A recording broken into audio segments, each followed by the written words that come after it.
Let's get started. First, welcome to the Ernest F. Hollings Special Collections Library. We're here tonight to celebrate political biography and the resources of our political collections.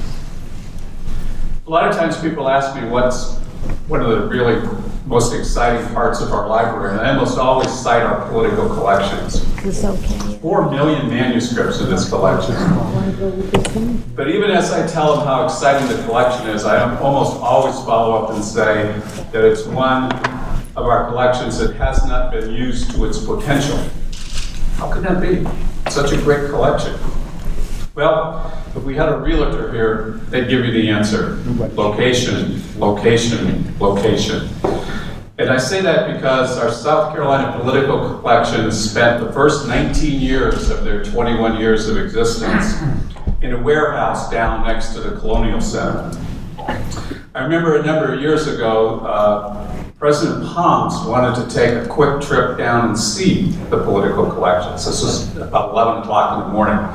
And he wanted to go down and see them. And so he asked the people in the outer office of the president's office, where is this political collection thing? Nobody knew. So he called Jerry Odom and said, Jerry, where is this? Jerry had no idea. He called John Olsgaard, and John said, I'll take care of it. And John called me up and said, Tom, be outside of Osborne at 1 o'clock, pick the president up and take him to the political collections. John knew how to get things done. I remember taking the president down there, and we walked in the door, and the first thing we saw was a drinking fountain, which a large sign over it that said, whatever you do, don't drink the water. It really was not our most inviting library location. But all that's changed. Our political collections are here now in this beautiful building. And we have 3 really distinguished speakers tonight, all of whom who have used our collections. And I know that in the future, many articles, many books, and many biographies are going to be researched and are going to be written using the collections in this building. And so it's now my privilege to introduce to you the man who took this collection from no collections to what is today more than the papers of more than 100 South Carolinians. Please welcome Herb Hartzell.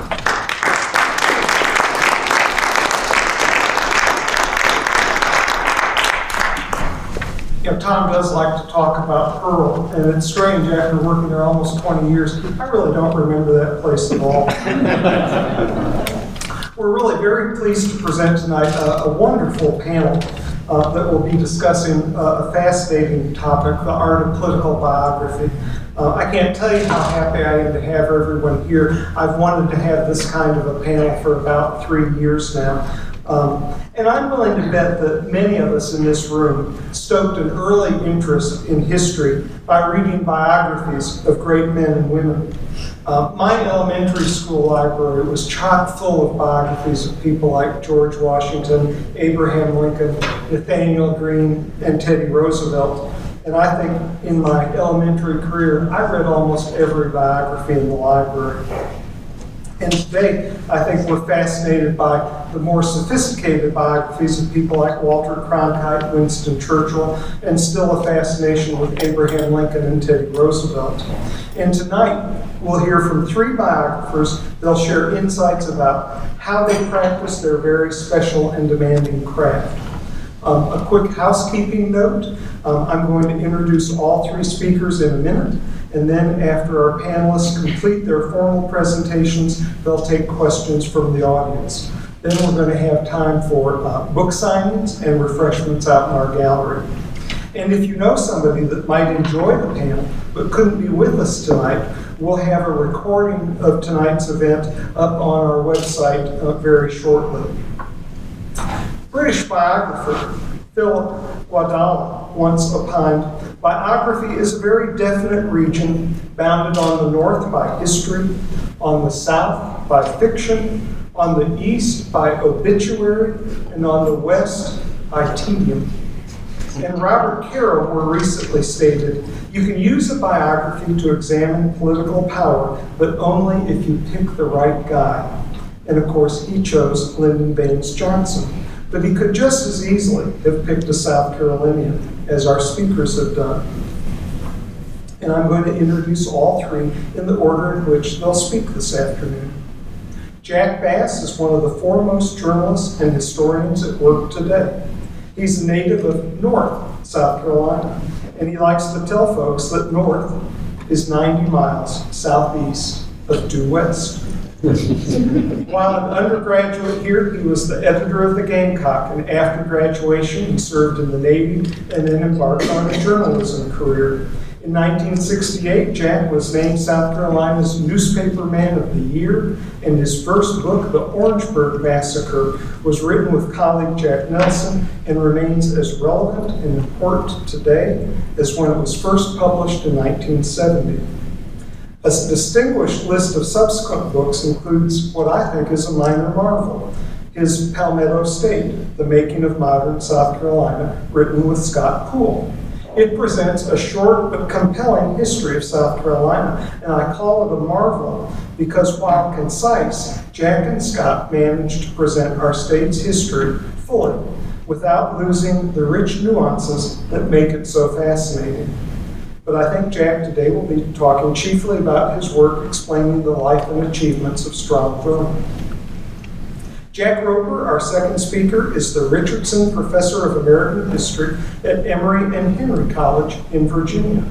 He is a native of Lyman, South Carolina, and holds his bachelor's degree from here at USC and his PhD in history from the University of North Carolina at Chapel Hill. He has taught at UNC Chapel Hill, Florida International University in Miami, the University of Mississippi, and St. Andrews Presbyterian College before joining Emory and Henry in 1988. He's the author of 7 books concerning Southern history, including the recent USC Press biography of theologian and civil rights leader Benjamin Mays. And I came to know Jack when he began his current project, a biography of South Carolina's 3rd District Congressman William Jennings Bryan Dorn.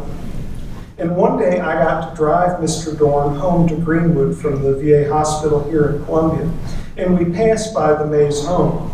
And at the time, Mr. Dorn was quite ill, but he became very animated as we passed the Mays house and wanted to tell me all about Benjamin Mays and why he was important and what he had meant to Mr. Dorn. So I think it's really appropriate that Jack has moved from Mays to his current Bryan Dorn project. I've also been introduced to 2 of Jack's students and envy those who get to sit in his classroom and learn from his lectures and from him as a model scholar. Our 3rd speaker is David Ballentine. He's a doctoral candidate from Cambridge University who's been at work for over 2 years researching the career of Fritz Hollings. David is a protege of Tony Badger, who is a favorite patron from my days at the Caroliniana. And David has spent a great deal of time studying our Hollings collection and related holdings, and he's also conducted oral history interviews with the senator and key Hollings associates. And you just have to know, it can't be easy for an Englishman to throw himself into the sea of contemporary South Carolina politics and survive. But David has immersed himself in this project and impressed me with his quick appreciation for what is truly important in Hollings' contributions to South Carolina history in the 50s and the 60s. And I'm eager to hear and read more about his study, and particularly his growing insight into Hollings' service in the U.S. Senate. So please join me in welcoming our 3 panelists. And Jack, it's up to you.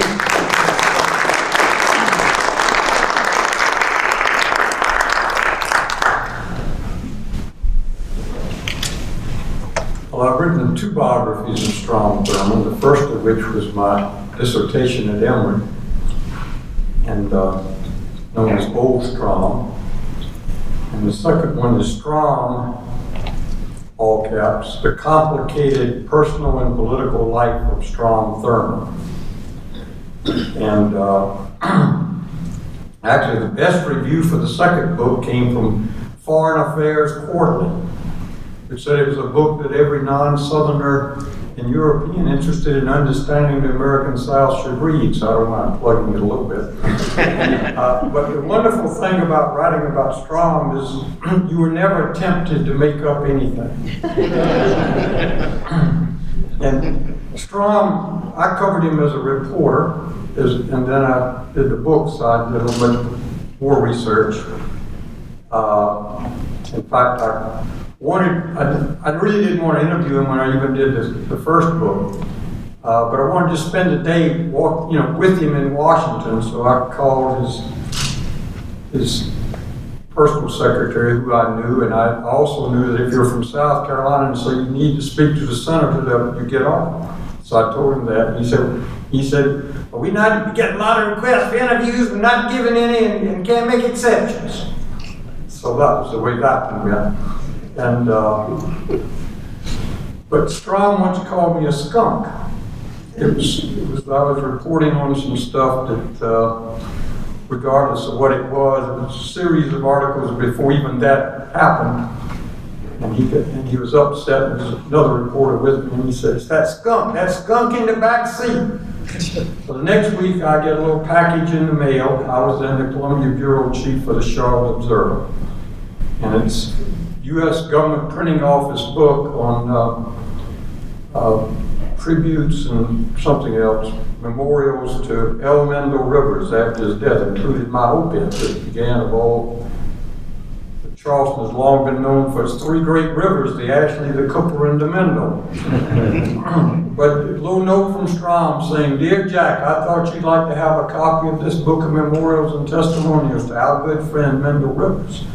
So one of the things I learned is that was one of the secrets, really four secrets of Strom's political success and longevity. This one was he would not keep an enemy. A lot of politicians relish in who their enemies are. Strom would not keep one. Another was political boldness, which had shown both courage and an unsurpassed instinct for timing. And another was a willingness to take a firm stand on issues.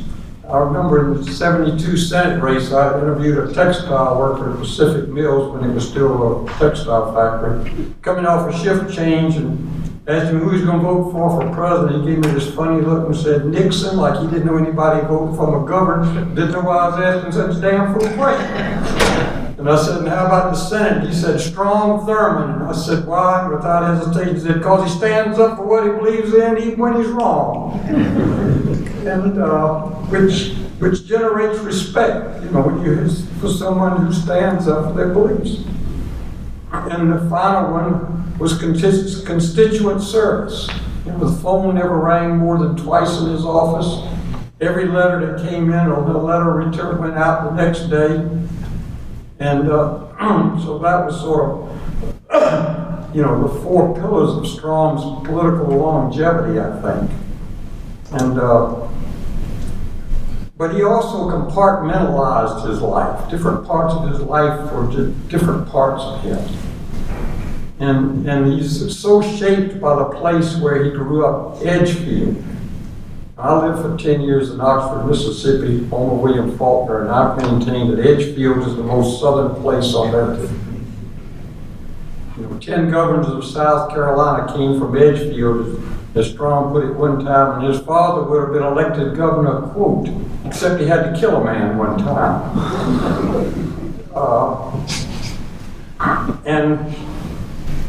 Then there was each of the books, different chapter, each begins with the same paragraph.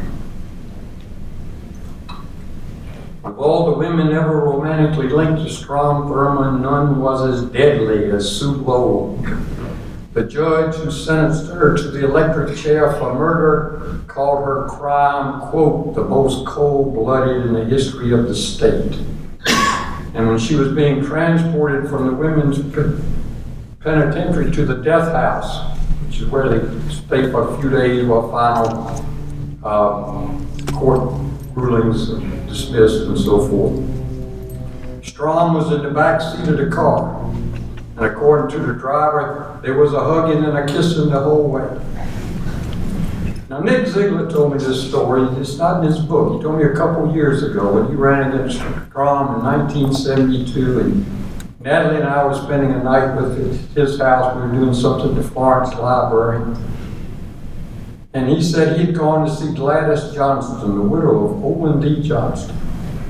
And just before the Sue Loeb's electrocution, Olin had been elected governor, but he hadn't been installed yet. He hadn't taken the oath yet. But he could have, used his influence if he'd so chosen. And according to Nick Strom, he said that he stood up, he was in a wheelchair, but he stood up and he pointed at the floor and said, Gladys Johnson said, Olin, said Strom was right there on his hands and knees begging Olin to commute Sue Loeb's death sentence.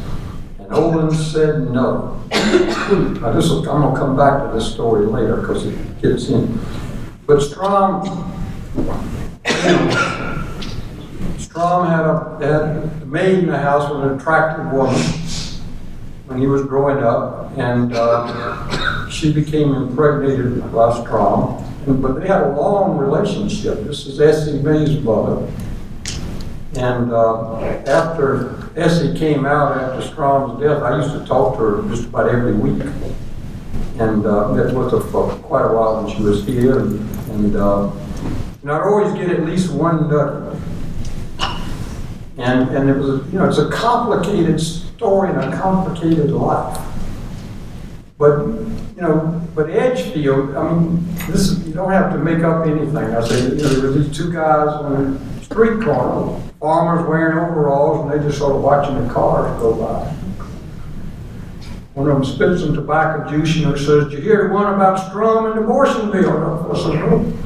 He said, yeah, old Strom up there, and this lady called him, the secretary says, Senator, the woman called wants to talk to you about the abortion bill. And since Strom didn't even look up, he just said, tell her to pay it, not reimburse her.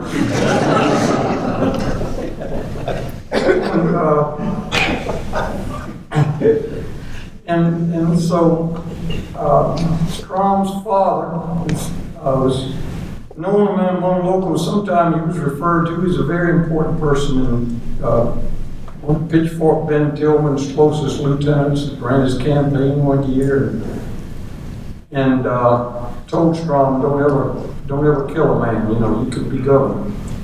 And there were 10 governors, I think it was South Carolina from Edgefield. And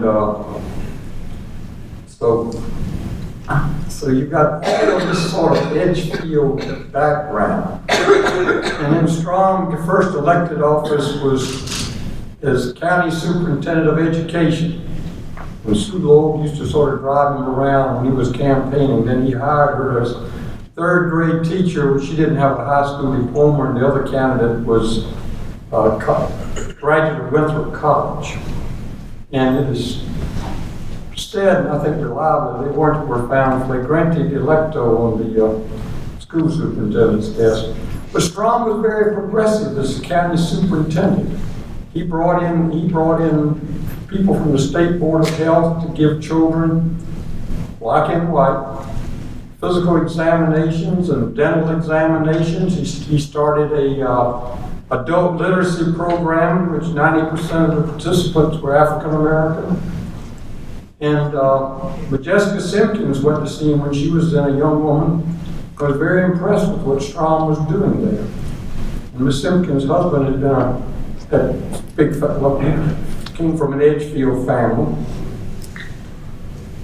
And then, Strom's father arranged for Essie to be sent to Pennsylvania to live with an aunt. And, he provided funding for all of this. And Essie thought that was her mother until one day she was washing dishes when she was 13, and there was a visitor there, and the visitor came back. Said, you Essie May? And she said, yes, and who are you? And she says, I'm your mother. And 2 years later, mother took Essie to Edgefield. Another sister had died. It was a funeral, and she wanted to meet her relatives there. She told Essie one day, put on your best dress, we're going to meet your father. By this time, Strom he'd already been a senator. He was now a state circuit court judge. And Strom had a clear choice if he wanted it. She could have showed up. Strom could have said, I don't believe I know you. And she would have had no recourse.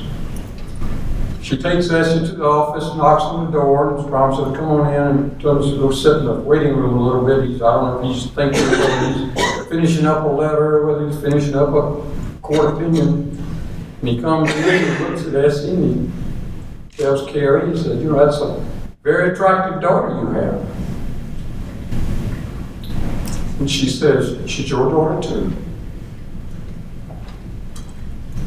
And so then Strom talking to her about the importance of a good education and so forth, and the importance of eating the right food and of exercise and all of this.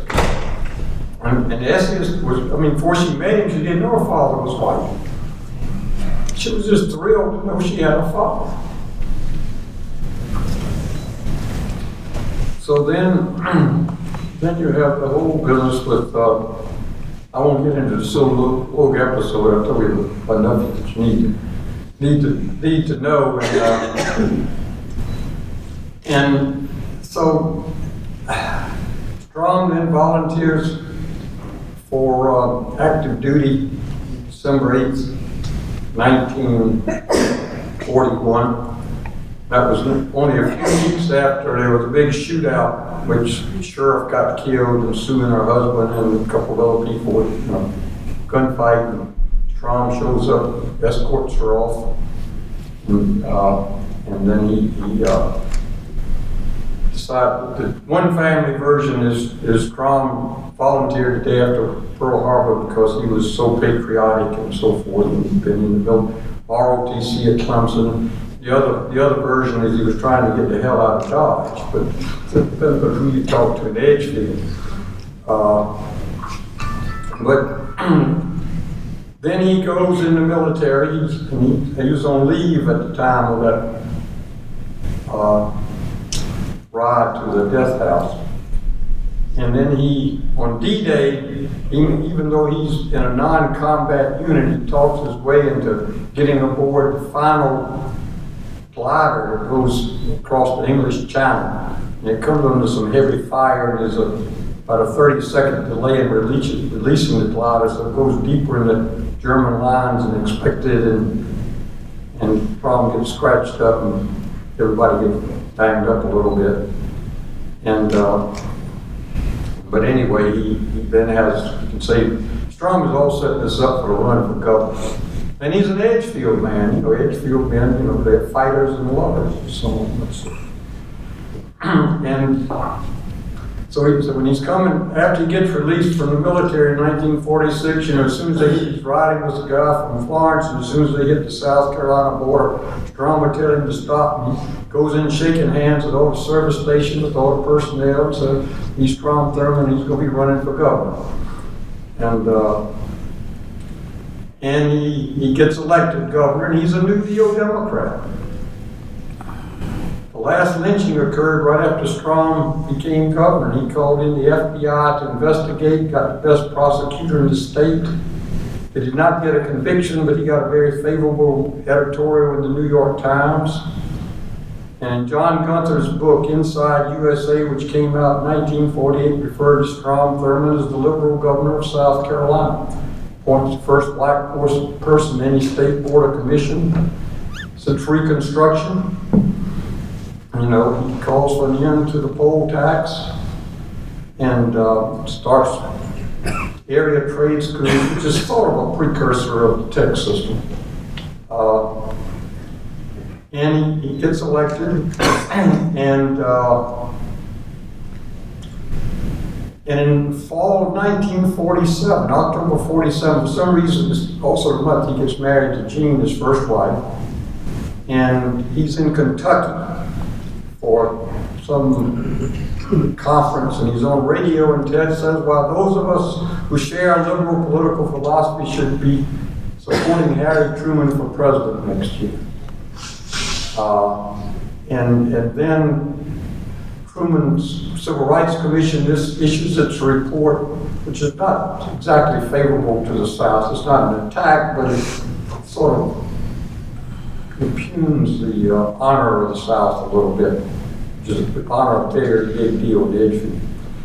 And then Truman integrates the armed forces, and he does it because he's aiming at getting northern black voters to vote Democratic, and he's successful at that. And so Strom sees quickly which way the wind is blowing, and he suddenly sees this opportunity. I am convinced of this, that he's going to be the champion of the South in fighting against immigration, preserving the Southern way of life. And I can read his mind, I really can. It's going to set him up to beat Olin Johnston in 1950. And at the Dixiecrat convention, Strom never liked the term Dixiecrat. He always wanted to be a states' rights Democrat. He wanted that to be it. And so Strom says there are not enough troops in the army to force the Southern people to accept the Negro race into its homes, into its schools, into its swimming pools, and into its churches. And years later, I read that back to him for a project I was working on with a camera there, a TV camera, and I really expected him to say something like, you know, well, that was a different era and a different time. And his response really surprised me. He said, "On a racist campaign." And I really think he was in denial. And so anyway, he loses to Olin Johnston in the campaign of the century in 1950, and Johnson ran a racist campaign too, because he couldn't, otherwise he would lose his white mill worker base support. And Ida Quincy Newman later told me, many of you know who he was. He was the head of the NAACP, brilliant political mind. He said we had a choice between a rattlesnake and a moccasin, and we went with the moccasin. So then Strom gets elected as first ever write-in candidate to the U.S. Senate after Bernard Maybank dies, and as a Democrat. And then he switches parties in 1964. By this time, Eisenhower did very well. He didn't carry the state of South Carolina. But the Dixiecrat campaign broke the psychological hold of the old solid South. Then Eisenhower brought in a whole new, really, Eisenhower's vote was directly correlated to the income in the precincts. There was census tract correlation with precincts that were made and demonstrated that. And you had J. Drake Edens, who had really built a Republican Party in this state. And Strom recognized all of that. So he ends up switching parties and campaigning for Barry Goldwater, who carried South Carolina and several other southern states, and his home state of Arizona. And then you have Strom becomes sort of a somewhat raucous Republican. In the meantime, his wife Jean dies, and Strom's former law partner Charles Simons met Strom at the train and said he was crying like a baby. It was a very deep love affair there. And Essie later said that when he married Jean, it broke her mother's heart. In the meantime, Strom keeps a relationship with Essie. You know, he gets her admitted to South Carolina State with a very fine dormitory room right near the president's office, you know, across a small plot of grass. When the dormitories have been filled, and you know, World War II veterans are coming back.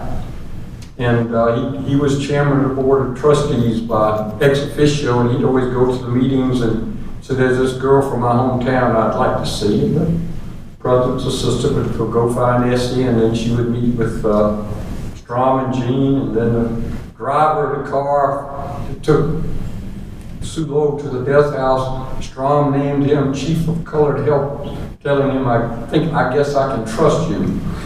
And she would pick up Essie when she'd come in on the train then from Orangeburg, take her shopping, and then drop her back off at the side entrance of the governor's office.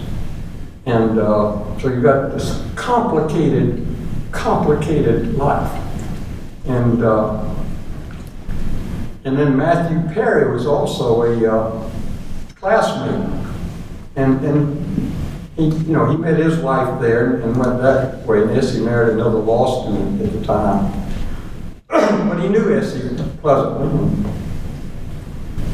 So then comes 1998, and Strom has already fought the Civil Rights Act of 64, the Voting Rights Act of 65, denounced them as some of the worst legislation ever before the country. He has become very strident after Gene's death.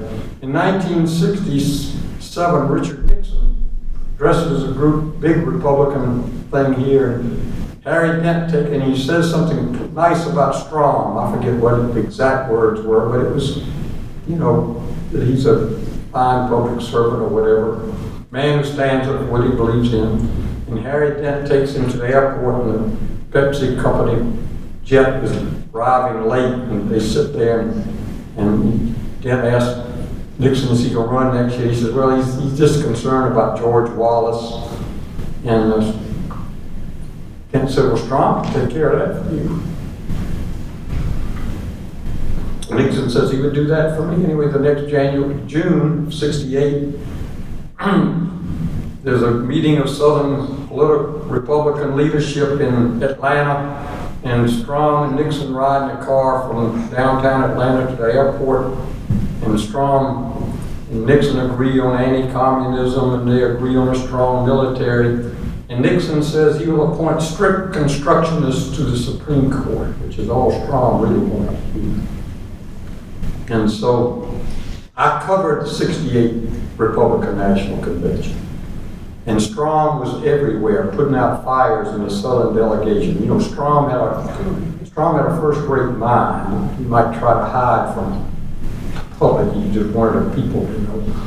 But Strom had an amazing capacity to take a complex political message and put it in a soundbite. And he said, a vote for Reagan is a vote for Rockefeller, meaning if Nixon didn't win on the first ballot, his northern supporters would go to Nelson Rockefeller. And then in the fall, he said, and he carried 60% of the Southern vote in that first, 70% in that at the first vote, and that was just enough to give him a bare majority. And then in the fall, he took George Wallace head on, and he told Southerners that, a vote for Wallace is a vote for Humphrey. And had tremendous influence, of course, with Nixon. He was also courting Nancy at the time, and they got married soon afterwards, flown to South Carolina, and they ended up with 4 children. And Paul Thurman told me a few years ago, and I couldn't get it in the book. It was just too late to get it in when he told me that he spent a year with his father, and so it was the best year of his life after he finished Vanderbilt, where he'd been captain of the tennis team and an honor student and worked with underprivileged children. And so Strom is indeed complicated. But he really, without Thurman, Nixon would not have gotten a nomination and probably wouldn't have gotten elected. And Nixon appoints 4 justices on the Supreme Court, one of whom is William Rehnquist.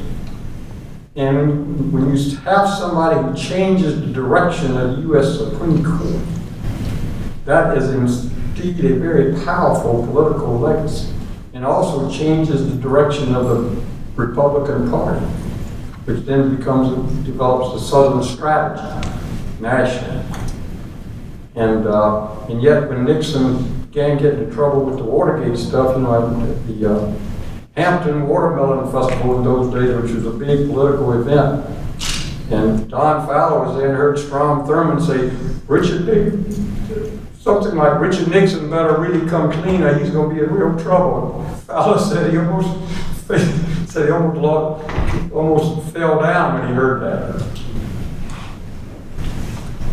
And then later you had Jim Clyburn, when he was still Human Affairs Commissioner, he'd have an annual roast. And so one year he was going to roast Don Fowler, and Nancy was going to be the roast mistress. I did the first interview with Nancy actually after she got married in Washington just before Nixon's inauguration.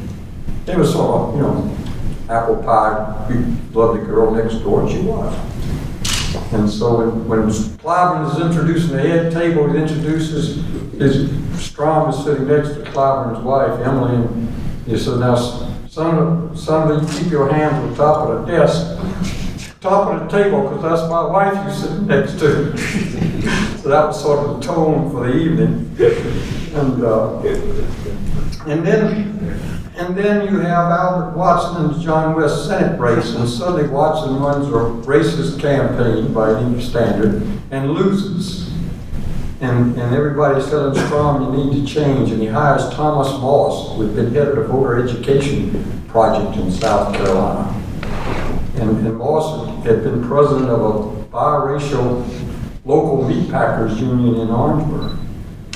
And Tom Moss never told Strom, advised him on anything to do, but he exposed him to situations. They first got to Washington, and he asked Moss, he said, brought him up there for a month or so to meet people, and he said, what is it your people need? And Moss had learned about technology because of when he became a meat packer, it took two people a whole day to butcher one cow, and when he left, you could do it with electric equipment, and you could do one person could do 2 cows in one day.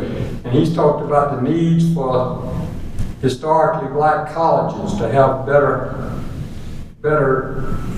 facilities and better equipment and better teaching and technology. And so Thurman took him over to see Elliot Richardson, who was then head of what was HEW in those days. And he said, explain that to him. And so all of a sudden, the historically black colleges start getting federal grants. And so Strom is beginning to change, and it's Armstrong Williams. I won't get into that because we don't have time, but he's close to Strom, and he sort of helped Strom become more open. Ends up introducing him to Clarence Thomas before Thomas goes on the Supreme Court, but Thurman already knew him. And Thurman actually ends up getting some award from the Washington Urban League. So Strom is really reaching out to blacks, and he's telling Moss, he said, try especially to look out for your people. He said, but anybody who needs help, you just call them. And Moss took him down to Voorhees College one time, and Strom was going to honor some black person, but he didn't want to. He mentioned Booker T. Washington, and there was silence. And he mentioned George Washington Carver, and there was silence. And he mentioned Martin Luther King, and the place just sort of goes wild. And Strom, who did have this certain naive quality about him at times, he says, they really like him. and Howard Baker has said that Strom Thurman played a very critical role in Martin Luther King holiday getting passed. He not only voted for it, he was quietly behind the scenes, working behind the scenes. In his appointment of Judge Matthew Perry, first to the U.S. Court of Military Appeals, and then the district judge, Griffin Bell, who was Attorney General, and Jimmy Carter said that was extremely helpful in Carter appointing African American judges throughout the South. You could go to these other senators and say, Strom Thurman. And so Strom did change. Did he do it for political purposes? Certainly, he could certainly count, as can every successful politician, but he was comfortable with it. He was comfortable with it. But 68 was his big year in terms of changing American politics. Because not only did he really play a critical role in Nixon getting the nomination and the election in 4 Supreme Court justices, but he blocked the confirmation of Abe Fortas as Chief Justice. And without Strom, that would not have happened. And I won't go into the detail, but I can assure you that would not have happened. And finally, Strom convinced the other Republicans, Lyndon Johnson appoints him after Lyndon says he's not running for re-election. Linda doesn't realize how much power he's lost as a lame duck. Fortas agrees to be questioned by the members of the Judiciary Committee, which nobody had ever done before. Old Washington hand, he thought he could succeed, and Strom just really reams him. And so Fortas finally withdraws, and then Nixon gets elected, and of course he appoints Warren Burger as Chief Justice. And you can just think of the difference between what that might have made. Burger was not all bad by any means, but that's a different issue. And so then, when Strom grows older, he's becoming somewhat less robust. But when he dies, who's the speaker at his funeral? Joe Biden. And Biden talks about having worked with Strom and how he had seen Strom change. And one of the reasons he ran for the Senate was to fight people like Strom Thurmond. And he said not all of them changed, but Strom really did change. And he told the story of being with Strom for making some presentation to President Reagan, some piece of legislation, and Strom started to explain. So Joe explained it to him. And he said, suddenly Reagan begins to listen to this, and Ed Meese's there, and seeing Reagan getting interested in it, taps him and says, the president got another appointment. And Reagan sort of gently starts getting up. Biden says, Strom reaches up and pulls him back down. Said, Mr. President, when you've been here as long as I am, sometimes you learn you just have to compromise. So anyway, there's one last story I just have to tell you. That is, Bill Clinton is President of the United States. And I'd actually interviewed him when he was a candidate for governor, unsuccessful for Congress in an earlier book. And knock on the door on a Saturday, and Clinton's in dungarees, relaxing, and guard at the front door of the White House says, Mr. President, he said, Senator Strom Thurmond is here and says he would like to see you. Clinton goes down. Strom says, Mr. President, this is my daughter Julie and her best friend so-and-so, and they just love it. If you could give them a little tour of the White House. So, sure, come on in. All right, I think I'll probably overstay my time.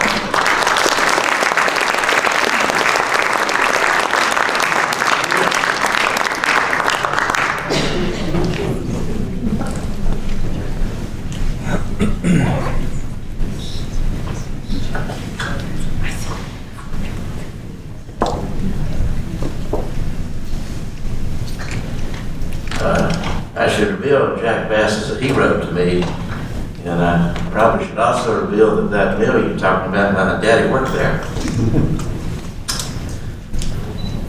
William Jennings Bryan Dorn was obviously political. Indeed, his devoted wife, Millie Johnson, said memorably that he was unqualified to do anything much except politics. That was after observing him as congressman and then living a year of marriage with him in a time of alternate employment during a period when he was out of office. Benjamin Elijah Mays, movement leader in civil rights, before most Americans realized that there was a movement, was no less political. He, his devoted wife, Sadie Gray, helped him to see that he had to be political to run a college, especially the historically black Howard University and Morehouse College. That he had to be political to pressure Congress for civil rights legislation, and that he had to be very political to take her place and run the Atlanta School Board in days of white flight. We're talking then about political biography. Benny Mays and Bryan Dorn agreed on many things. Both accepted Pericles, who opined that the man who says politics is not his business has no business. Millie might have added the reverse was true for her husband. We biographers have to be modest According to Claude Levi-Strauss, biography is notoriously low-powered in terms of explaining broad historical patterns. We have to avoid the exaggerations of great man theory and avoid running a public relations shop. Our duty in political biography has been well put by Rutgers historian David Greenberg. What biographers should aspire to provide is a proper understanding of the reasons for his rise, the nature of his vision, the substance of his governance, and the relationship he had with the people he led, end quote. Both also understood Max Weber, quote, politics is a slow, boring through hard boards. Even those who are neither leaders nor heroes must arm themselves with that steadfastness of heart which can brave even the crumbling of all hopes. This is necessary right now, or else man will not be able to attain even that which is possible today, end quote. I should add that for historical accuracy, the quotes must be gender specific, both for the observer speaking and for these two figures, Mays and Dorn, each of whom has his superb virtues, but was a member in good standing in any chauvinist Hall of Fame and any feminist Hall of Shame.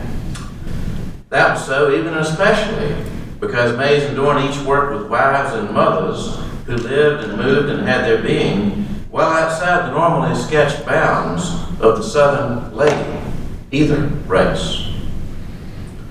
A biographer is much like a parent, a fan on the football sidelines, a scoutmaster, I'm all of those. You watch your subject much in the same way, knowing they're about to do something really stupid and self-defeating, and you can't do a thing about it, and you just record it accurately and wait for the teachable moment to come from the experience. I give you several scenes. 1917 scene from a Pullman car as the train pulls into Epworth, South Carolina. Benjamin Elijah Mays is given names chosen with care, chosen for their magnificence. They're names of biblical characters chosen to lead. Mays was magnificent even in his youth, even in 1917, when he was a college student, recently matriculated at prestigious Bates College in New England after studying his native South Carolina. Tall, with an absolutely vertical posture that only God could lay out on the plumb line, Mays was always dignified, able to smile broadly without playing the clown, able to cry without being maudlin. The physical embodiment of God's priest for the city of heaven, he was in 1917 living in the city of people. And that city employed him not as priest, but as Pullman porter.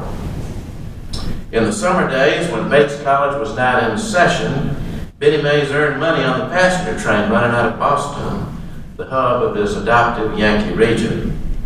It was good money for a kid, and this kid looked right for the job.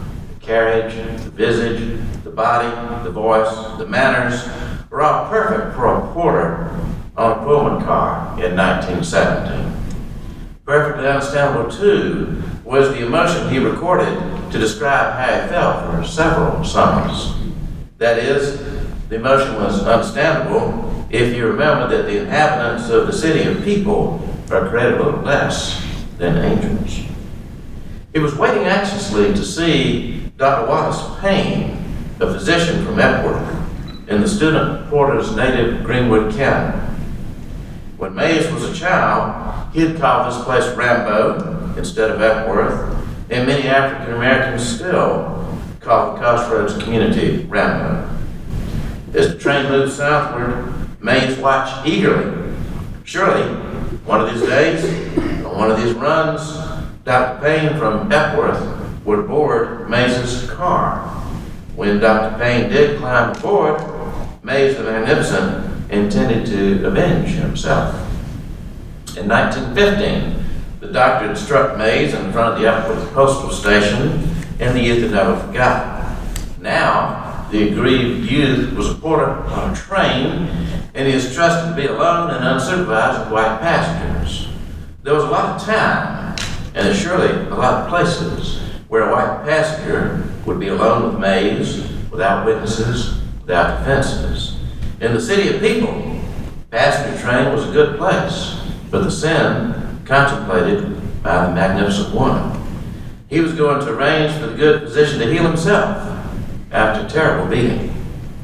He later said with modesty and understatement, "I intended to get him.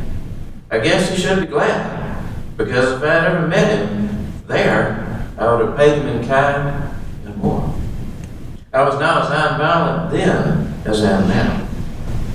Dr. Payne never boarded a train on which Mays was reported at the moment, but not the thought passed from Mays's life. Another scene related to Cleveland, Ohio, 1950. The thought was later brought back to Mays, however, in exactly the way every Southern man fears, at least every Southern white man. In 1950, Dr. Payne's wife came forward to declare her admiration for the mature Mays. By then, Dr. and Mrs. Payne had moved to the bright and hopeful, civil yet progressive North Carolina, a half-day's drive, but really a full epoch away from Rambo. Here was Mays the Magnificent speaking to liberal women at a Methodist meeting in Cleveland, Ohio. Its sessions in, a clutch of liberal women insistently revealed themselves to be from the leader's home place. Most prominent was Mrs. Wallace Payne, who wanted to be introduced to Dr. Benjamin Mays.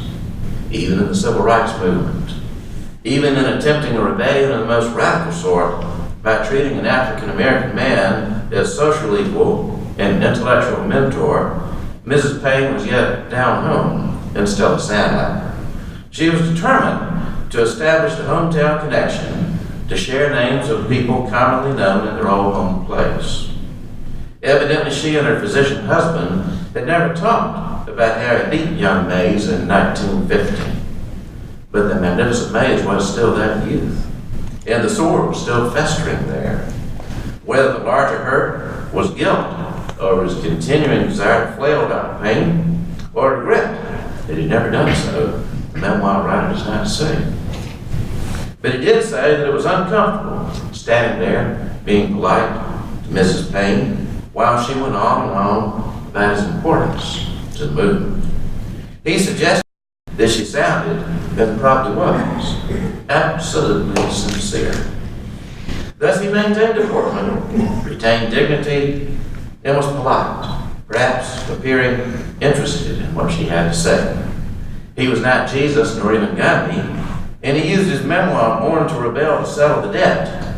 Quote, "She was not the guilty party, and it may have been that being married to and living with such a person as Wallace Payne was unpleasant enough." End quote. In a life lived out amid great changes, many of those changes coming with violence, if not always because of the violence, Mays the Magnificent was almost fated to do the right thing in public, even if he occasionally intended in private to do the wrong thing. That sense of connectedness across the decades, plus practiced experiences painfully won, served him well in these two incidents that link him with the Paynes between 1915 and 1950.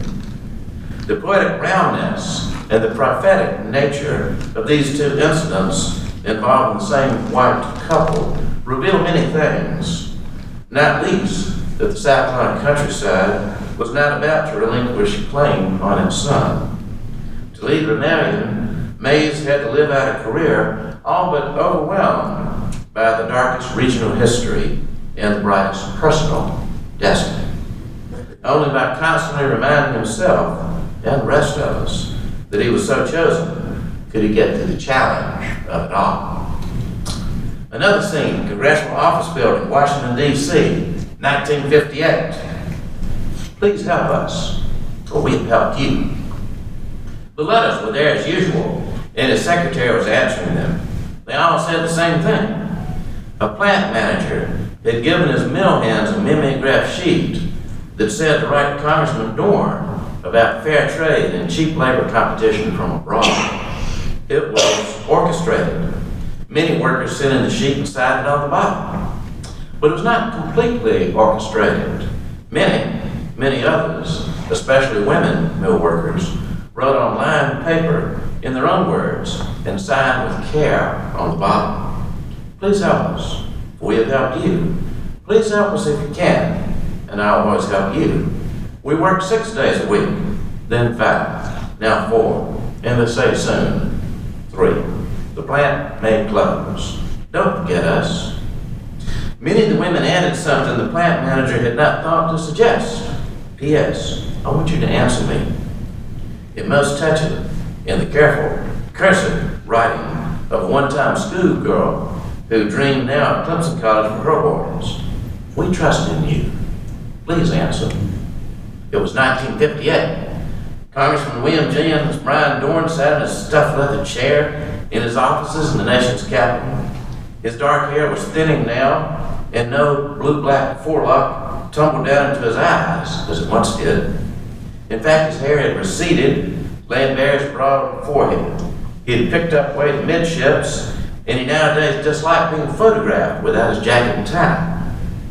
Once he was a boy wonder from the red hills and the cotton fields of the Greenwood, South Carolina countryside, and the state capitol in Columbia had been daunting to him. Then he was only 23 years old, and he was often in his shirt sleeves, in the Piedmont style, short sleeve, bleached white, cotton shirt, manufactured in the red clay and pine tree region. And he waved his powerful farmer's hands and pumped his muscled forearms up and down vigorously with the orator's flourishes that he thought Cicero had used in the old and innocent Republic of Rome. Then he tossed his head to move the forelock out of his eyes so that it could look into the eyes of his people, the middling class, a small-time farmer in '96, the mill worker couple who was spinners at Belgian Yarn, the independent car dealer from Abbeville, the Anderson Savings and Loan guy, the Baptist minister from Huntington. The 23-year-old called back the echoes of his namesake, William Jennings Bryan, the boy orator of the Nebraska prairie, who had thrown thunderbolts with his voice, the orator who could be heard clear and firm anywhere in the little Piedmont towns and villages that he visited in 1898. Farm children T.E. Dorn and his love, Pearl Coleman Griffith. Later, proudly school teachers in the county schools knew about the boy orator and admired him. Bryan had spoken in the town of Greenwood with the Dorn couple, were not a couple, but only individual children. And the Greenwood Index had it that 5,000 people, more people than the town population, came to hear the greatest man in America. They never forgot Bryan, champion of the common man, and the couple named their sixth child William Jennings Bryan Dorn. They always called him Bryan. Ed and Pearl Griffith Dorn, Dada and Nana, reminded Bryan often and loudly that he was one of the people, a Christian brother to everyone, as good as anyone, but not better than anyone, the servant of the people. He was not chosen by God to lead, but God had chosen him to serve in office. To serve in office was not to lord it over anyone.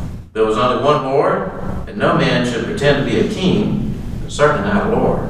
The people, his neighbors, sent Bryan to the State General Assembly when he was only 23 years old. And then when World War II came, they sent him to the Army Air Corps, and they prayed for him in their whitewashed, clapboard Baptist sanctuaries while he was fighting in Europe for more than 18 months. When he got back from Europe, the people sent him to the U.S. House of Representatives at age 31, and they told him to represent the commoners of South Carolina's 3rd District. He never forgot a name or a face, and he actually remembered all of them when he was a young congressman. He served alongside other recently discharged veterans who came to the House of Representatives in 1947. Dick Nixon, Carl Albert, Jack Kennedy.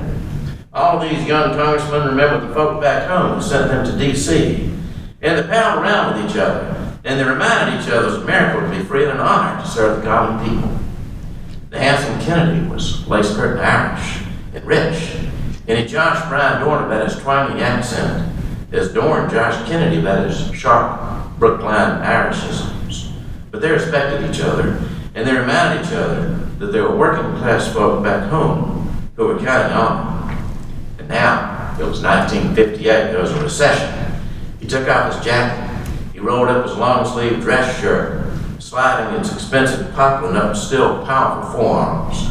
The face was broad and fleshly now, but the blue eyes still shining as intensely as the head in 1939. His people, the people, rednecks, lintheads, hicks, country bumpkins, his people, the people, salt of the earth. Most of them Scotch-Irish, a lot of them German, all of them plain folk, just folk. They took their religion and their football and their politics the way they took their living, hard and strong and straight. They needed him. They were crying for him. He was the orator of the people. It was time to speak for them. The final scene in the Ernest Frederick Hollings Library at the University of South Carolina, here, last year. In this room, the late Phil Gross gave a memorable speech about biography, speaking of his own studies of and work for governors John West and Robert McNeil.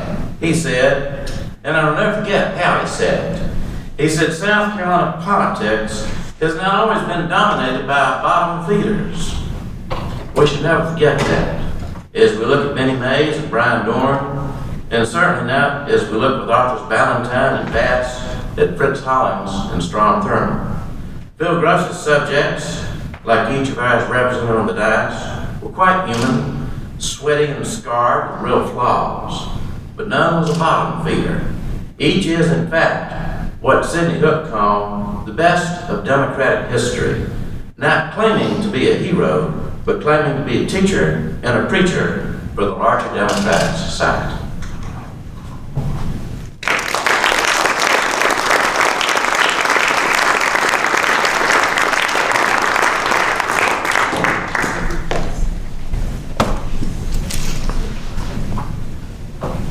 Well, first, it's a real privilege to be asked to speak here today alongside such distinguished speakers. I'd like to thank Herb Hoxock and all the Hollings Library staff who've been remarkably helpful to me all the time I've been studying here over the last few years. Herb asked me to try and describe how I'd come to understand Hollings through my research, so this is my effort to share that with you. In a moving tribute at the opening of this Special Collections Library in 2010, Vice President Joe Biden said Hollings had, quote, contributed more over the course of his life to the state of South Carolina than any man in all of political history in this state. Quite the compliment. Hollings enjoyed a distinguished political career. He was elected as a Charleston state representative in 1948, lieutenant governor of the state in 1954, and governor in 1958.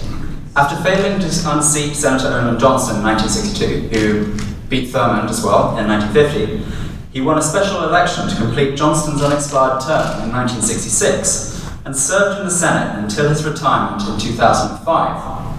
Having served alongside Strom Thurmond for 36 years, Hollings is the longest-serving junior senator in US history. He holds an impressive and varied substantive record too.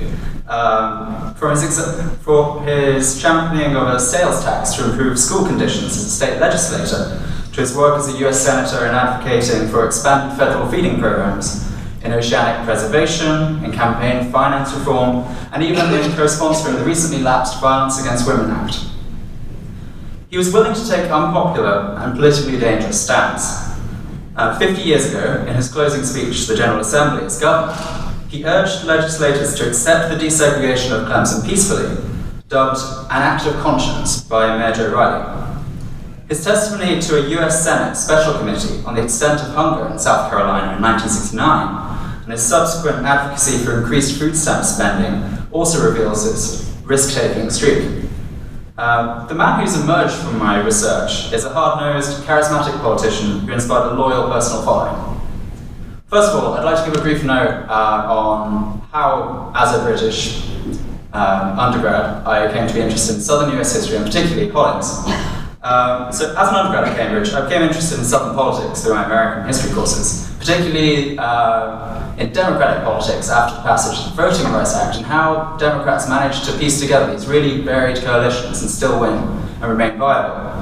I suppose you could say I'm an Obama baby in that I wasted far too much of my degree in 2007 and 2008 looking at any sort of political report relating to the election then. So my first major work, I suppose, my honours thesis examined the administration of Douglas Wilder in Virginia, who was the first elected black governor in the US in 1989. From there, I went to my master's degree where I explored the difficulties being faced by black Democrats running for statewide office. And I used Harvey Gantt's 1990 Senate run in North Carolina, Andrew Young and Theo Mitchell's runs for the governorship in Georgia and South Carolina in 1990, and the gubernatorial candidacy of Louisiana's Cleo Fields in 1995 as case studies. Here, Hollings appears at the margins. Gantt, the former mayor of Charlotte, had been the first African-American to enroll at Clemson in 1963, shortly after Hollings had urged the state legislature to accept his enrollment peacefully. Meanwhile, Hollings endorsed Theo Mitchell in his ill-fated run against Governor Carroll Campbell in 1990. Mitchell's primary victory offered evidence more of the decline of white participation in the South Carolina Democratic Party than of the party's vibrancy. Yet, Hollings won re-election twice more in this unfavourable environment in 1992 and 1998. So coming to my PhD project, I wanted to focus on moderate Southern Democrats around the civil rights and post-civil rights era, and Hollings was an ideal fit, having recently opened his political collections. I think his career also offers a really great study of the way Southern Democrats come to embrace minority interests and their support in this period, in the 1950s, 60s, and 70s. So, although Hollings has published a memoir, which he published in 2008, nobody has produced a scholarly study of his career yet. And given that he served for such a long time, I limit the main focus of my PhD dissertation to his career between 1948 and by the time he won his second re-election contest to the US Senate in 1974. In this project, I've relied heavily on various archive collections held in the South Carolina political collections here, as well as several others at South Caroliniana, the South Carolina Department of Archives and History about 8 miles away, the Citadel, and the Senate Historical Office in Washington, D.C. In addition to the rich oral history collections available here and elsewhere, I've also conducted several oral histories myself. I've spoken with Senator Hollings, also Ken Krell, a Columbia-based Associated Press reporter who covered Hollings' 1966 campaign, Ike McLeese, who worked in Hollings' Spartanburg office from 1966 to 1970, Crawford Cook, Hollings' campaign manager and administrative assistant in his first Senate term, Bud Furillo, a liberal white Charleston Democrat with political clout in the African-American community, Emily Newman, the daughter of NAACP Field Secretary I.D. Newman, and Mayor Joe Riley of Charleston, a close family friend of the Hollingses. I also intend to carry out a few more interviews while I'm here in South Carolina, so if you want to talk, please get in touch. The process of carrying out oral histories has been very beneficial for me. While I think my vantage point as a British historian allows me a much more easy detachment from my subject than a native Southerner, this would be meaningless if I wasn't able to understand the constraints and the thought processes that went on for Southern politicians at this time. I think oral history offers me a great window into that thought process. Despite the obvious difficulties associated with these, narrator's forgetfulness and selective recollection, oral histories provide insight into personal interactions that can be lost when simply looking at written correspondence and legislation. Speaking to people who are close to Hollings has allowed me to gain a greater sense of his work habits, personal style, and his decision-making processes. The man who emerges from these interviews is a charismatic, hard-working, quote, refreshingly candid, zesty-humoured, independent thinking senator who does not suffer fools lightly.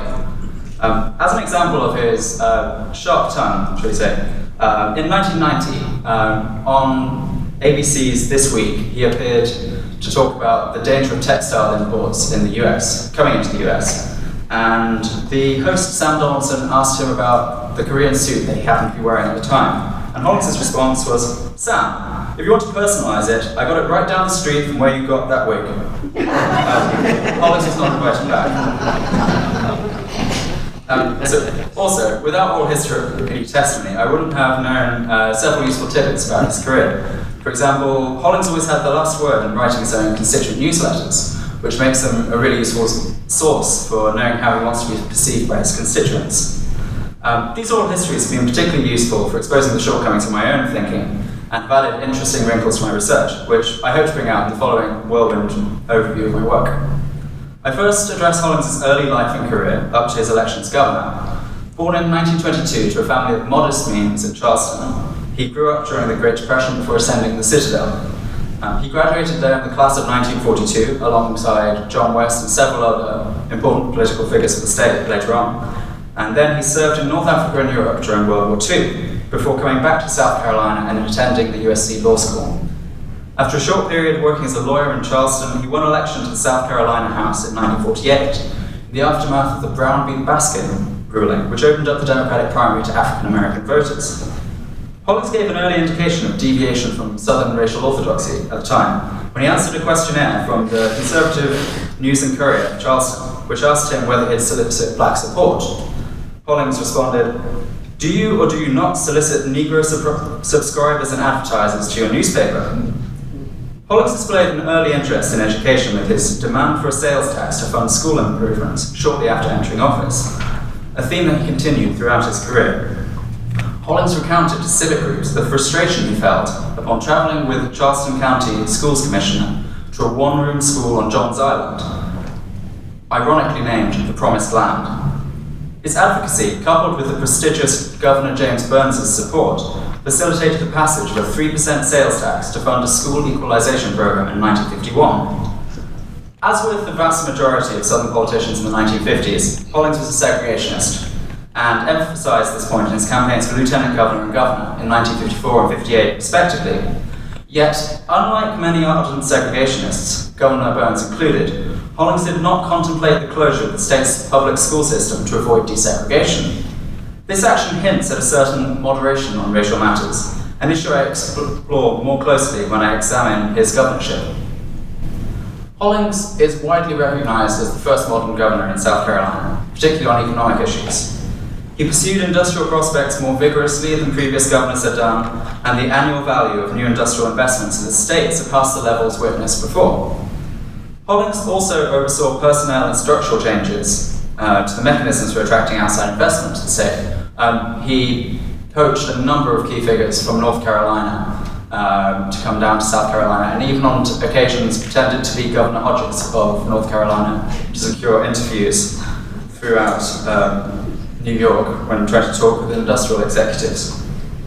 He used his persuasive powers to patch much of his legislative agenda, including a tax increase to eliminate the state's budget deficit and the technical education program, which became a widely imitated scheme where the state would train a prospective industry's workforce so the company could, quote, start up in the black.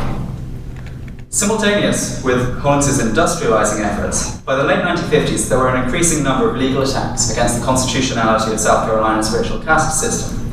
Here, I address my work to historian Marcia Sinot's skepticism over, quote, the meaning and viability of moderation in terms of black aspirations and white compromises. In the context of Deep South politics in the early 1960s, Hollings was certainly a racial moderate. During his administration, anti-segregation protests were carefully policed, in many cases by black police officers. At times, protesters themselves commented on the quality of the police protection afforded them. Although the New York Amsterdam News, a black newspaper, reported the stabbing of one sit-in protester in 1961, there were no racially motivated murders in South Carolina during Hollings' governorship, which comes in contrast to the other Deep South states at the time. However, law enforcement addressed itself solely to the safety of protesters and not the merits of their demands.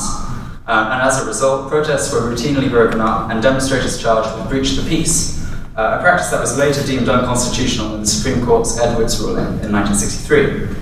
While still a segregationist, Hollings viewed Governor Barnett of Mississippi and Governor Davis of Louisiana as reckless, and he drew the ire of ardent segregationist news outlets when he termed the integration crisis at Ole Miss in 1962 Mississippi's problem. Hollings' moderation was also apparent in the language he used in pursuing industrial investment. He offered a largely race-neutral pitch for industry, gone with the mentions by his predecessor, George Bell Timmerman, to the quality of white and coloured education. Moreover, when racial mores clashed with the economic imperatives won out. Again, this contrasted with Timmerman, who in 1957 had pressurized Clemson trustees to return an atomic energy grant, which had carried with it an anti-discrimination clause, despite the fact that the clause would have had no practical effect on the admission policy of Clemson at the time. During Hollings' administration, there were limited but tangible gains in African American employment opportunities. For instance, the technical education program, Hollings' pet project, was never run on a segregated basis. Although Hollings' moderation was limited then, his administration marked a break from his gubernatorial predecessors and was far removed from the demagoguery on show elsewhere. Finally, his call for the peaceful integration of Clemson in 1963, an issue he did not need to address in his closing address to the General Assembly, was an act of real political courage, and at the time he could have presumed that his career was over, and he went there anyway. Elsewhere, I address Hollings' role in the 1960 presidential election, his run for the Senate in 1962, and then in 1966. Hollings broke from Governors Burns, Thurmond, and Timmerman in forcefully supporting his party's nominee that year. Although initially non-committal, when South Carolina Democrats reconvened after the National Convention to decide whether to hold the National Party in 1916, Hollings argued strongly for loyalty to Kennedy. In the fall, Hollings campaigned for Kennedy, who won the state narrowly in the election. Kennedy's pledge to protect the textile industry from foreign competition featured prominently in Hollings' sale to South Carolina voters, alongside a critique of the Eisenhower administration's civil rights policies, an approach mirrored by Senator Olin Johnston, another loyalist. Hollings' vigorous support for Kennedy alienated many of his former supporters and became an albatross for him in future elections. His alleged connection with the Kennedys bordered on the comical at times, as when GOP operative Harry Dent claimed in 1966 that Bobby Kennedy was, quote, pulling strings all the way from South Africa for Hollings' campaign. Ironically, given the backlash Hollings suffered for backing Kennedy, the Kennedys provided support to Johnston in 1962. Hollings eventually lost 45 of the 46 counties in the state. And apparently he only won Calhoun County because the local senator, Marion Grissett, thought that Olin Johnson had double-crossed him on a patronage appointment that year. In 1966, Hollings found his chance for political rehabilitation. Johnston died in office in April 1965, and Donald Russell, a major rival of Hollings, who had succeeded him as governor, had himself appointed to the seat without consulting Johnston's wife, Gladys. Focusing on Russell's self-appointment, and once again out-politicking the former USC president, Hollings easily won the Senate primary. However, the general election that year gave further notice of backlash against the National Democratic Party. Marshall Parker was 11,000 votes away from providing South Carolina with 2 Republican senators. Alongside making Hollings, quote, look like Alibaba for his removal of furniture and a pair of dahlias from the governor's mansion when he left in 1963, Parker relentlessly tied Hollings to the Kennedy family and the National Democratic Party. Bud Ferrillo's recollection of cheers going around the Citadel campus upon news of President Kennedy's death in 1963 gives some indication of the depth of animosity felt towards the family in South Carolina at the time. Despite running a complacent general election campaign, Hollings squeaked by thanks to a near-unanimous black vote in his favour that year. Once elected to the Senate in 1966, Hollings acted as though in a, quote, continuous campaign. He's often cited the advice of the long-serving Georgia Senator Richard Russell that as a senator, you have 2 years to be a statesman, 2 to be a politician, and 2 to be a demagogue. As Hollings' term expired in 1968, he immediately began his demagoguing interval upon entering office. He supported moderate social policies. For instance, he voted in 1967 to lower the age of receiving Social Security benefits, and he secured funds from the Office of Economic Opportunity for the establishment of a food stamp program in Williamsburg and for the creation of the Buford Jasper Health Center. Yet, on civil rights-related issues, he aligned himself with the segregationist Southern Bloc in Congress, although he generally used conciliatory language to justify his voting than South Carolina's other senator, Strom Thurmond, did. For example, on the Thurgood Marshall nomination, the first black Supreme Court nominee, Hollings claimed that he disagreed with Marshall's, quote, judicial philosophy. In contrast, Thurmond maintained that Marshall's response to arguably obscure questions about the 13th and 14th Amendments drafting marked him out as unqualified to be a Supreme Court justice. And even then, Marshall's successful record as a litigator before the court should not be used, as these cases had been decided on bases other than precedents. So rather than coming out in support of civil rights legislation or supporting liberal Supreme Court justices, Hollings quietly courted black political leaders at this time. In written correspondence, Hollings emphasized the number of African American appointments he had made, in addition to his support of the Head Start program, food stamps, housing, and health centers. In 1968, Hollings avoided becoming snarled in the divisive presidential race and won re-election with nearly 62% of the vote, but again over Marshall Parker. Interestingly, in 37 of the 46 counties in South Carolina, if you add the vote of the Liberal Democrat Hubert Humphrey and the Conservative Independent candidate George Wallace together, you come within 10 percentage points of Hollings' total. Quite the political balancing act. After winning re-election, Hollings turned publicly to the persistence of hunger and malnutrition in South Carolina. In what Nick Kotz, a Pulitzer Prize winner for his book on the politics of hunger, has termed, quote, a profile in courage, Hollings gave a frank assessment of poverty in South Carolina to a Senate Select Committee in February 1969. He called for an expanded and more generous food stamp program coupled with strong local participation to eradicate the hunger he had seen on hunger tours around the state. Hunger was a fraught and racially charged issue. Many South Carolinians considered hunger to be mainly a black problem and that it resulted from individual personal failings, like laziness. In The Case Against Hunger, a book Hollings published in 1970, he sought to dispel this perception by emphasizing how some 2/3 of the poor population in the US was white. Moreover, Hollings often invoked the results of a Department of Health, Education and Welfare study that showed only 0.5% of welfare recipients to be able-bodied males, a striking departure from the popular imagination of the welfare recipient as a freeloader or chiseler, conjured by many newspaper editorialists.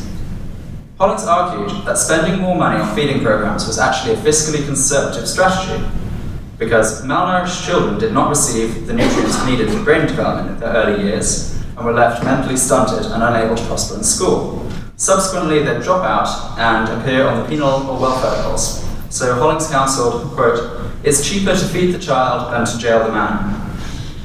While continuing to oppose busing and other civil rights related bills in his second term, Hollings provided a fiscally conservative and socially moderate agenda. Well before the 1980s and the passage of the Graham-Hollings Act, he was warning his constituents of the wastefulness of deficit spending. His policies fit him in with the class of New South Democrats elected in 1970, which included John West of South Carolina, Reuben Askew of Florida, Jimmy Carter of Georgia, and Dale Bumpers of Arkansas. Hollings' success in negotiating the political landscape can be seen in the results of a Kraft poll conducted for him in September 1973. He enjoyed high favourability ratings, and when people did criticise him, they did so, quote, for being too liberal, too conservative, and just for being a Democrat. Hardly a focused critique. In 1970, he faced only token Republican opposition and won re-election with almost 70% of the vote. So, in sum, I think Hollings offers a fantastic study of this Southern Democrat whose career spanned this period of great social, economic, and political change. His views and policies evolve and adapt over time, which allowed him to remain viable politically, even as the political landscape in South Carolina began to favour Republicans more. While he promoted economy in government, he recognized the positive contribution government involvement could make.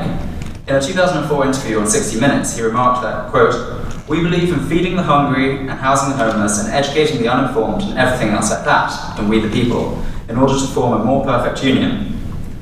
Hollings' career offers a break from the demagoguery and political opportunity characteristic of many 20th century South Carolina politicians. While he wasn't averse to political opportunism himself, that was not just what he was, as he demonstrated throughout his career his stance on issues he deemed important, regardless of their popularity. And so this moderate and often progressive career trajectory of the Democrat Hollings, I think, offers the flip side of the story to the strident conservatism offered by people like Strom Thurmond in the state, and I think it's a story that's certainly worth telling and shouldn't be overlooked.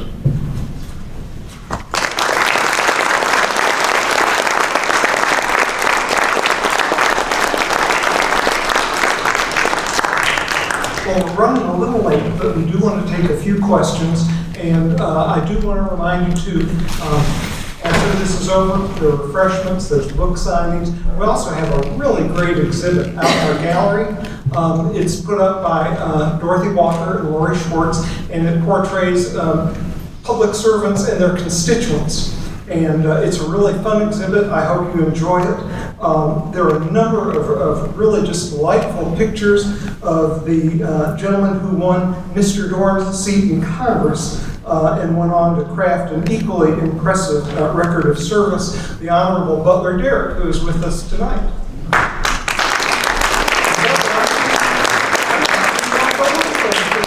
Exhibit there, a couple of them.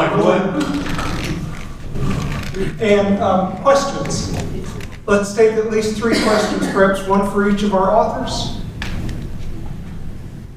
Oh, come on, somebody's got to be brave and ask a question. I'll just say this, I took Brian Dawn's place, and I think Brian Dawn was probably the most loved politician in this state that I ever ran into. People just really didn't care for him a whole lot. I'll have to say that he was a good friend of mine and supporter of mine.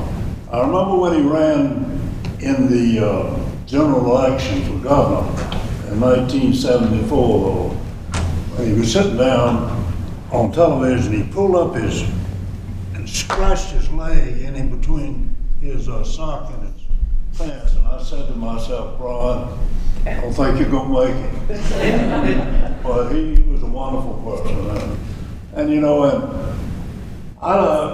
I'm from the same hometown as Strom Thurmond, and Strom knew me all my life. I always considered him to be the best retail politician that I had ever run into. He, to give you an example, he came out and supported Marshall Parker, and my mother just went berserk because she had always liked Strom, and they'd known each other and whatnot.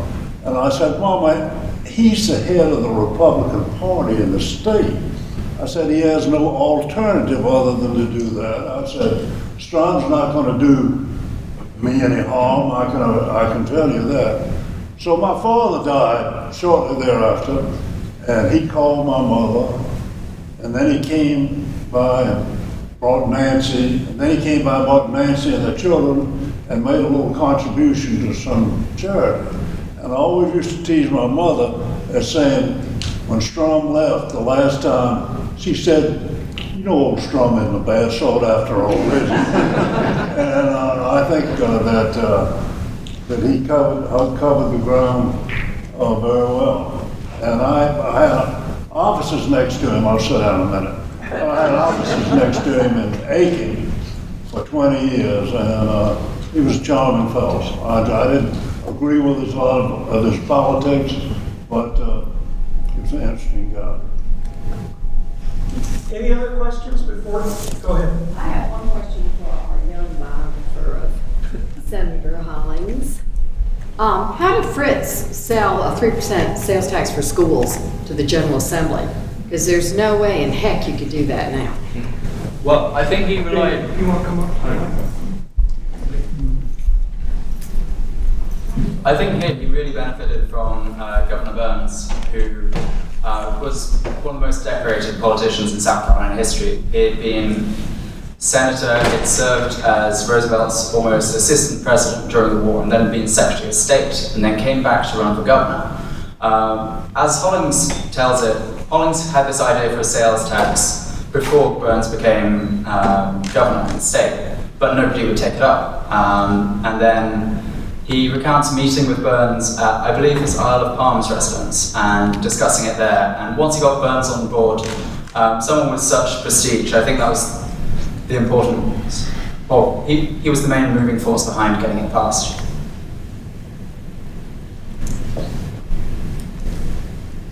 For Mr. Bass, you mentioned, without naming him, the last lynching, the Willie Earl lynching, and that Thurmond, as governor, had asked the FBI in. I'm retired from SLED. I think we like to think he also asked SLED in. It was newly formed. But I wonder if could you share any light on what Thurmond's follow-up was to that tragic incident? Because the legislators were all identified and charged, and they all got off. So what was Thurman's follow-up of? Well, there wasn't really a whole lot he could do. Actually, Fritz Hollings, as a very young member of the legislature, I forget the details, but I think he actually had a bill that ended up providing restitution, there was some form of restitution to Willie Earl's family from Greenville County. Yeah. And, but I think, once the jury, were mostly low-income, white, working class, made their decision. J. Robert Martin was the presiding judge, then a state judge, and he turned his back on the jury. And but I think the impact of what Thurman did in the forceful prosecution, and there never was another lynching since that, sent a powerful message in itself. And I'm no doubt that he did have SLED involved as well. But the FBI at the time, of course, had more clout and more experience and so forth. And the case got a great deal of national attention. There was a very long article in the New Yorker on the case.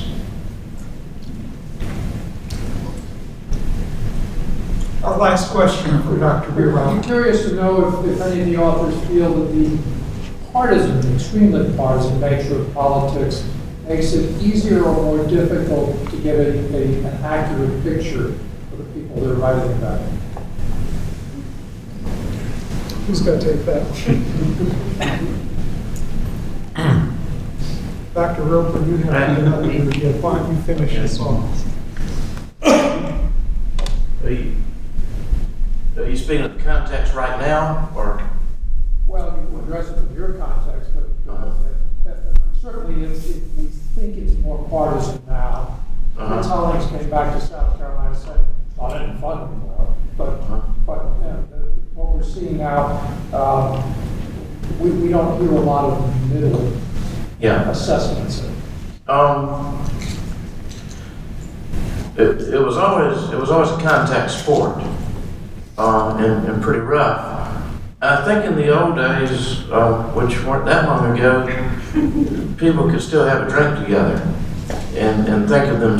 Newt Gingrich had this idea that Democrats should not even be invited to parties with Republicans, and I think we're all paying for that. In terms of Congressman Dorn, most of his career involved cooperating with Midwestern Republicans, and I suspect he had as many good friends among Midwestern Republicans as he did among Southern Democrats. And he took a great, he felt that to serve at all was an honor and deserved a certain respect, just anyone serving at all. As far as Benny Mays, he's really deep, and sometimes I thought I was perhaps too shallow to understand him. He had to deal with both parties at all times, and had to deal with a lot of private business interests, particularly in the Deep South. And he was a real genius at extracting money from Morehouse College from them in any way that he had to. And while as dedicated for civil rights as anybody could be, was never really regarded by people in either party as being especially a partisan, or even they didn't use words like strident to describe him. They usually spoke as being measured. Maybe, although it's not exactly political, he, at a time when he just could not sit down with a white woman easily, he went through lieutenants to meet Margaret Mitchell, who had made so much money off Gone with the Wind. And he sold her, and I mean, this is really political, he sold her on the idea, although she rebelled against many things Southern she really liked segregation. And he told her, I know you don't want, the polite term is Negro, I know you don't want white doctors having to deal with Negro patients. And so what we need is more Negro doctors. And I can do that if you can help fund some scholarships for us. And so she set up Gone with the Wind royalties to start going for scholarships at Morehouse College. And just as I thought, kind of a humorous aside, you remember this farce, When Done Gone? Do you remember When Done Gone? The estate sued When Done Gone and got a bunch of money, and most of that went to Morehouse back to these same scholarships. So politics has always been rough. I know Brian Dorn himself really enjoyed being lambasted by some opponent. Then he would lambaste them, and then go by and say that was great. And I think he did have a sense of the theatrical in it. And I suspect what I miss is our understanding that it really is theater, that we still have to get down to do some work after the theater. Senator Russell's comment there, I think we've abandoned 4 of those 6 years. Well, thank you again for joining us tonight. We are going to be having books available. Barnes & Noble is out front selling the Mays biography and Jack's newest version of the Straub biography. And sometimes you get an extra benefit from coming. And we've got the wonderful Natalie Dupree. This is Jack Bass here, and she has her newest cookbook. And they also have the now out of print Old Strom and the Bass and Scott Poole short history available for sale. So thank you again for being with us.